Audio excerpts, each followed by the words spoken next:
Hey Jordan, just wanted to record a little video on Logos for you. I'm on the Logos website. If you're a student at Liberty, you should be able to get not only like a package from Logos for about 50 bucks or maybe even free that gives you a decent amount of stuff, but you can register as a student and you get academic pricing. It's the lowest pricing Logos gets. The lowest anyone can get is academic pricing. So all you have to do is submit your stuff there, and you can just put up here academic pricing and register yourself as a student. You can get academic pricing. Logos works with subscriptions now. They recently changed it. So if you can, let me use this to go back. Popular demand, 2025 libraries. Okay, there are subscriptions though. Deals, libraries. I always do the Baptist one. I'd highly recommend doing the Baptist one. Otherwise, you don't know what other kind of stuff that you're really going to get there. But the pricing is really, really good. And you can always add more. So depending on who you are, you're a preacher, it'll do customized libraries for you for all kinds of stuff. It tells you what you get. You can look at the packages. You can explore around, shop around on the packages. That's a piece of cake. Let me launch Logos and show you how I do my sermon prep. I'm going to show you what I have set up and how I do it, and then I'm going to go back and show you how to set it up yourself. Okay. Here is when Logos launches. This is the blank screen. All this is going to look complicated, but I'm telling you, it's really not. All right. Once you learn how to do it, it's literally like driving a car. You know, when someone drives a car, they don't know what all the buttons do. Now we know what all the buttons do. We can drive an updated model car. We basically, it's like second nature. Same thing with Logos. Here's my quick links. You can drag anything here to have quick. This is called a layout right here. There's layouts down here too. A layout is like what you see on your screen in the different windows in the program. I have Ephesians and James already set up. Ephesians I'm preaching through on Sunday morning. James I'm taking my Sunday school class through. So if I click on Ephesians, there's everything I need for Ephesians. I have my main Bible I'm using, Christian Standard Bible. I have my sermon from last week, and I have all of my commentaries for Ephesians already here. I don't have to set them up every single time. Cool. Hey, I'll hit next for you, buddy. So he's watching my boy's watching Paw Patrol. I need to hit next. There we go, buddy. Next one's going. All right, scoot over. Let me sit back down, little dude. Thanks. So I never have to set this up again. Once I set it up for a book or a series, that study format, all of my resources are completely set up there. All right. You can choose your Bible, whichever Bible version. If you want to do just on the Bible tab, if you want to do comparing Bible versions, all you just go is Tools, or you go to View, Parallel Text. I already have a couple here that I like to do, and I just turn it on. Boom. Christian Standard, English Standard, American Standard. And when you highlight it, it tells you exactly where the other word is located, so you can follow along there. So that's in your parallel text. You can read from different ones. One thing I use a lot is the interlinear. Interlinear's clutch. There's all the Greek right there. And you just hover over it. Okay, once you get used to this, you will never go back to Blue Letter Bible. I'm telling you, Blue Letter Bible is a Model T. This is the Ferrari that's coming out next year, whatever one that is. I'm telling you, bro.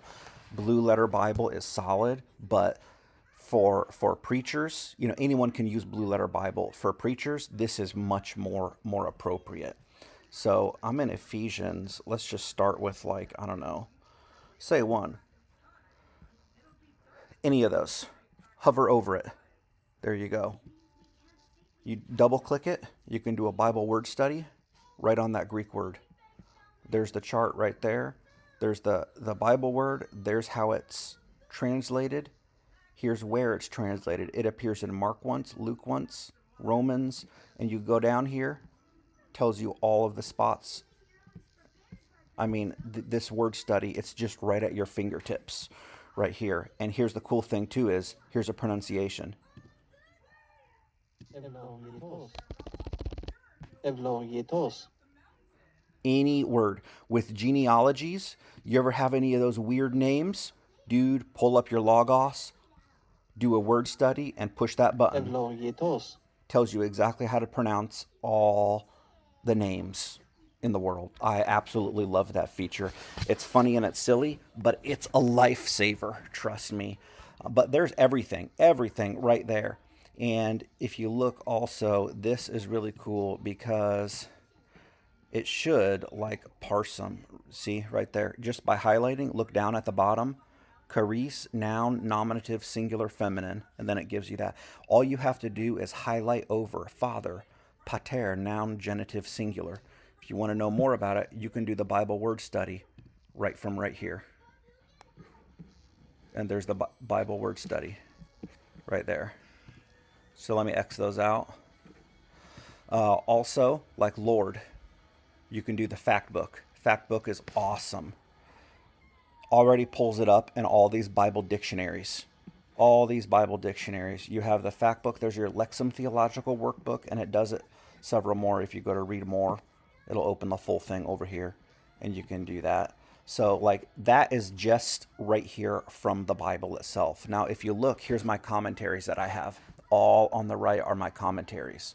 And if you look, they all have this letter A. See that? A. That's called the link set. Here's what I do is, as I scroll the Bible, watch, my commentary scrolls along with it. All of them do. So if I go to the Holman one, look, all of them do. And all you do to do that, go to link set. If they're all on A, they're all on A. If they're all on, and James, yep, they're all on B for my James. You see that? That way they don't overlap. So there's my Holman one. And if I'm over here looking at here and I'm keeping reading in the commentary, the Bible scrolls along with it too. There's all kinds of filters like in this. I have these outlined. That's the imperatives. Those are the commands. When the Apostle Paul, or in this case James, writes, the commands is where all the preaching is. My brothers and sisters, understand this. It's not optional. That's emphasis right here. Everyone should be quick to listen. Those are your main points.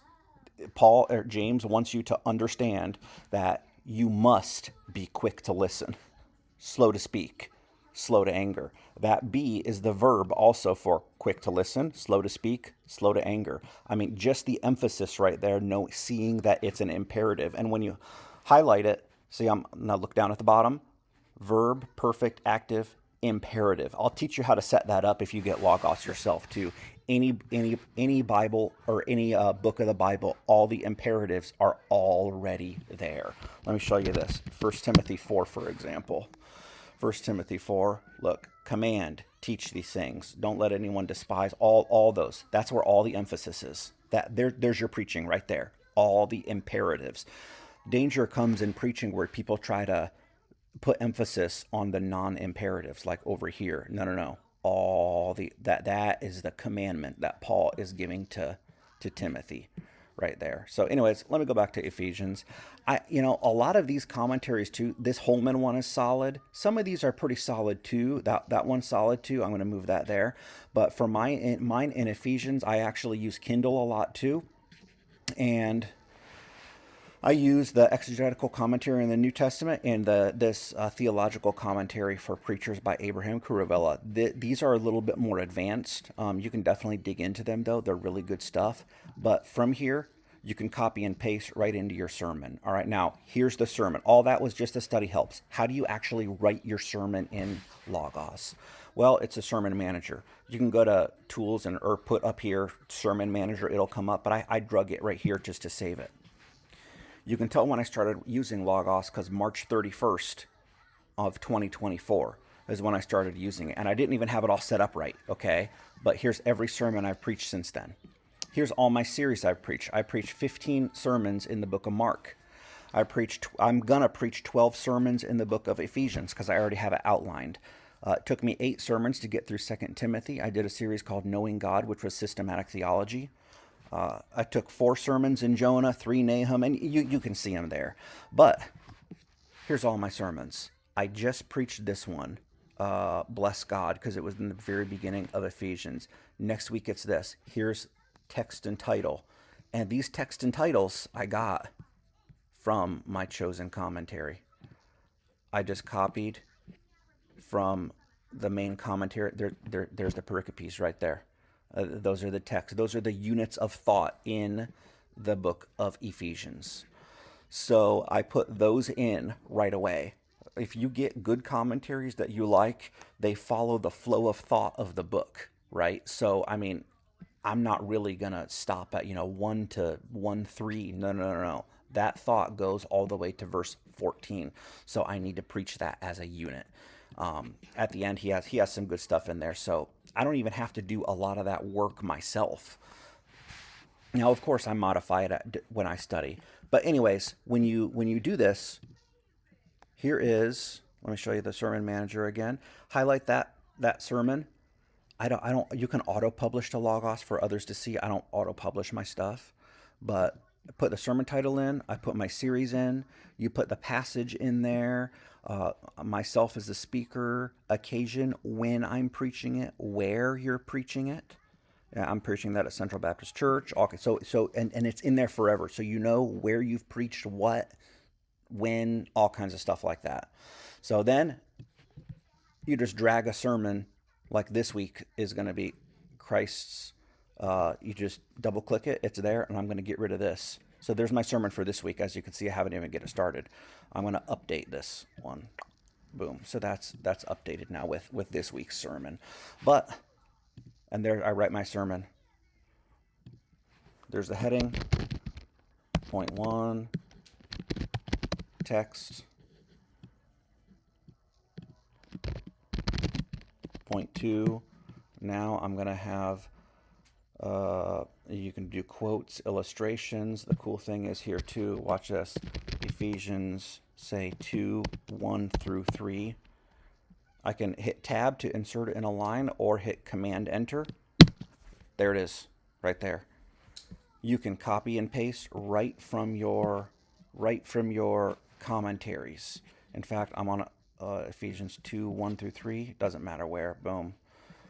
Supporting idea. Here's a supporting idea. Christians need to be spiritually enlightened. Okay, I'm probably going to copy that right now, but I'm going to modify that at some point in my thing, in my study. But there it is. It's already in there as a little block quote. Christians need to be spiritually enlightened so they understand the hope of God's calling. Anyways, and you write it all here.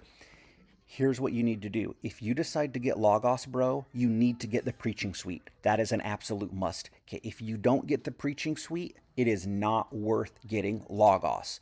So your number one thing that you should look at when you look at your packages is, does it have the preaching suite? Baptist preaching suite. Any of that is fine. I don't really care to having the really huge libraries because I buy my libraries by the book as I preach through them.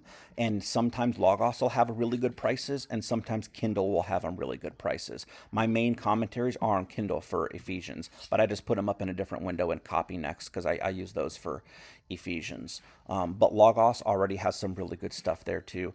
I also preach from an iPad. When I'm finished with it, I just click that button on my iPad. It changes the format. There's my whole sermon. I mean, it doesn't look like much there, but just hit next, hit next, hit next. It can do automatic, it'll automatically make slides if you want. You can do pictures, media, I mean, all kinds of stuff. This is just very, very basic. If you decide to get Logos, let me know. One of my doctoral seminar classes was using Logos for biblical exegesis and teaching and preaching. I can show you a lot more, plus their website is good.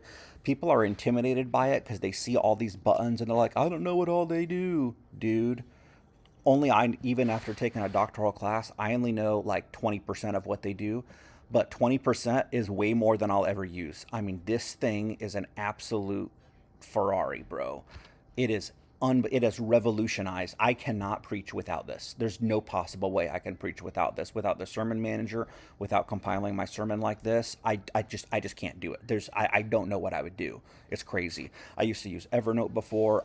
You will never go back to anything once you get used to this. It is just unreal with the sermon and then the preaching suite. So you will need the sermon manager, and the whole preaching suite with Preach. if you're interested in that. So if you want to hear more, if you have any questions, let me know. I can record as many of these as you like. I'll record some others also on just my sermon prep process. All right, man. We'll see you.